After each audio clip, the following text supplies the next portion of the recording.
Pessoal, aí vai a parte 2 e o final da história da AGS aí na Fórmula 1. Se gostou, se inscreva no nosso canal, curta, comente, participe. E em 89 ocorre um certo divisor de águas aí na AGS, né? Foi um ano bem intenso para a equipe francesa aí do Henri Julien.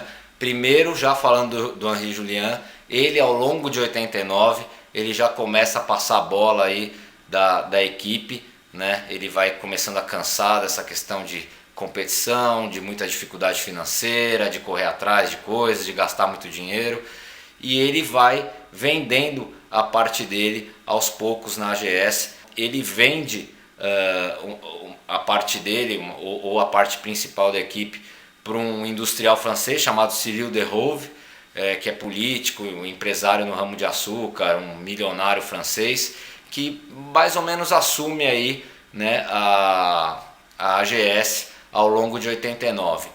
O principal divisor de águas da AGS aí foi a pré-temporada de 89, que antigamente era feita aqui no Rio, em Jacarepaguá, que era a primeira corrida do ano.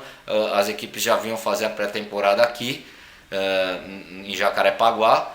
E o que acontece? O Felipe Streiff tem um acidente muito forte nos treinos de pré-temporada em Jacarepaguá. Infelizmente ele fica paraplégico após esse acidente e começa a se investigar a culpa da AGS nisso. A AGS é envolvida em questões de delegacia, em questões policiais, né? Foi questionada a questão do carro, de como foi feito, né? Principalmente do cockpit do San Antonio, que muitos dizem que estava mal feito. Se ele tivesse melhor feito, o Felipe Streiff talvez não teria ficado paraplégico. Houve diversos erros de socorro também ao Felipe Streiff em relação à organização dos fiscais, da forma que eles pegaram ele depois do acidente, do hospital, enfim, mas essa é uma outra história.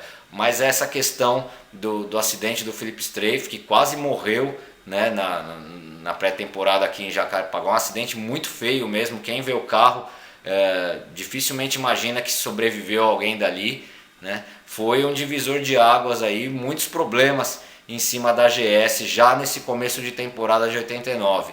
Porém, a equipe segue em frente. Em 89 os dois pilotos eram o Felipe Streiff e o Joaquim Wilkenhock, né? Desculpa a pronúncia aí, que foi um dos pilotos mais obscuros da Fórmula 1, correu aí meia temporada com a AGS em 89, não conseguiu passar de nenhuma pré-classificação. Naquela época as equipes ainda tinham que brigar, as equipes menores, por uma vaga na pré-classificação. A AGS participou de quase todas essas pré-classificações enquanto foi equipe de Fórmula 1. Ele não conseguia passar nem da pré-classificação, e o Felipe Streiff, que nem começou a temporada porque se acidentou na pré-temporada. Para o lugar do Felipe Streiff contrataram o Gabriele Tarquini, um piloto italiano muito rápido, muito raçudo, que tem características até parecidas com a do Moreno, de acertador de carro, de dirigir bem carros pequenos, né? E o casamento aí parece que deu certo. Enquanto o Wilkenhock não conseguia nem passar da pré-classificação, o Gabriele Tarquini conseguia a classificação para as corridas e ia bem nas corridas. Nesse primeiro semestre de 89, o Tarquini conseguiu um sexto lugar no México, que foi o segundo ponto da AGS, o último da AGS na Fórmula 1, e conseguiu andar em vários GPs aí, Estados Unidos, Imola, perto da zona de pontuação, quase beliscando um ponto. Algumas vezes não conseguiu por quebra de carro, e algumas vezes levou um pouco de azar aí. Mas era um primeiro semestre aí que surpreendeu a todos aí da Fórmula 1 o desempenho da AGS e os próprios mecânicos e membros da AGS, né? Que começaram ali a ter uma perspectiva de melhora no carro, no equipamento e na competitividade da equipe, né? Mas parece que o sonho ficou pelo primeiro semestre mesmo, né?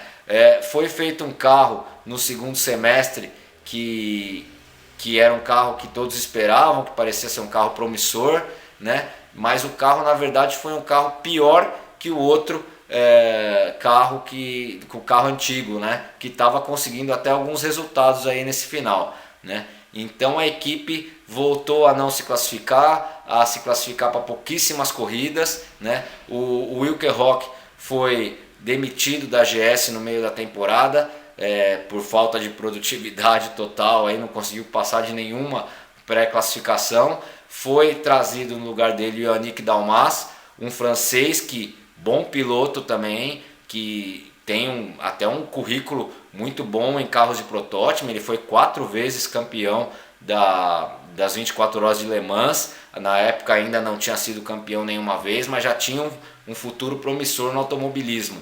A dupla de equipe era boa, o Tarquini era bom, o Dalmas era bom também, só que o carro muito abaixo das expectativas, né? O máximo que eles conseguiram fazer ao longo de 89 no segundo semestre foi se classificar para algumas corridas e nada mais. Com outra ducha de água fria no final de 89, pela equipe ter começado bem, passou pela questão do Philippe Streiff, lá uma situação gravíssima, depois conseguiu um ponto no GP do México de 89, mostrou uma evolução na primeira parte da temporada, depois mostrou uma decadência muito forte na segunda parte da temporada. A AGS vai para 1990 já pensativa nos seus rumos, né, na Fórmula 1, já que estava aí há 3 anos e não havia conseguido muita coisa. Havia picos de boas apresentações, picos de péssimas apresentações, chegando a ser a pior equipe em diversos grandes prêmios, não passando nem da pré-classificação, né? Então o ano de 90 já foi um ano de indefinição, de como ficaria o futuro da AGS. A crise financeira já estava batendo na porta, nunca foi uma equipe com dinheiro, mas os patrocinadores estavam saindo, a equipe não estava correspondendo, né? E em 1990 foi uma continuação praticamente da temporada da segunda parte da temporada de 89. Os carros mal conseguiam passar da pré-classificação. Algumas vezes os carros largavam, a maioria das vezes que largavam os carros paravam antes do fim da corrida, né? E o melhor resultado de 90